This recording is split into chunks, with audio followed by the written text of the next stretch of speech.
வெளிநாடு வாழ் தமிழர்களை சோதித்த கிளாம்பாக்கம் போக்குவரத்து நெரிசல். வாக்களிக்க சொந்த ஊருக்கு செல்ல தத்தளித்த பயணிகள்.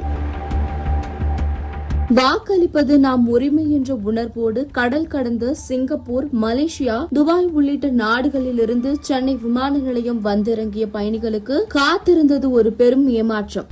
கோயம்பேட்டிலிருந்து பேருந்துகள் மாற்றப்பட்ட பிறகு தென் மாவட்டங்களுக்கு செல்லும் அனைத்து பயணிகளும் கிளாம்பாக்கம் கலைஞர் நூற்றாண்டு பேருந்து முனையத்திற்கு செல்ல வேண்டியுள்ளது. ஆனால் விமான நிலையத்திலிருந்து கிளாம்பாக்கம் செல்வதற்கே சுமார் 3 முதல் 4 மணி நேரம் வரை ஆவதாக பயணிகள் வேதனை தெரிவிக்கின்றனர். தாம்பரம், பெருங்களத்தூர் மற்றும் வண்டலூர் பகுதிகளில் நிலவும் கடும் போக்குவரத்து நெரிசல் காரணமாக வாகனங்கள் எறும்பூர் வேகத்தில் ஊர்ந்து சென்றுள்ளது. வாக்குப்பதிவு மாலை 6 மணியுடன் நிறைவடையும் நிலையில் பேருந்து நிலையத்தையே அடைய முடியாத பயணிகள் இனி எப்படி ஊருக்கு சென்று வாக்களிப்பது என்று கேள்விகள் எழுப்பினர். இந்த விவகாரத்தில் அரசு உரிய பேருந்து வசதிகளை செய்யவில்லை என்றும் போக்குவரத்து நெரிசலை கட்டுப்படுத்த தவறிவிட்டது என்றும் எதிர்க்கட்சிகள் மற்றும் தமிழக வெற்றி கழக தலைவர் விஜய் உள்ளிட்டோர் கடும் கண்டனம் தெரிவித்துள்ளனர். மேலும் பாதிக்கப்பட்ட வாக்காளர்களுக்கான வாக்குப்பதிவு நேரத்தை நீடிக்கப்பட வேண்டும் என்ற கோரிக்கை எழுந்தது. போக்குவரத்து காவல்துறையினர் நெரிசலை சீர் செய்ய போராடியும்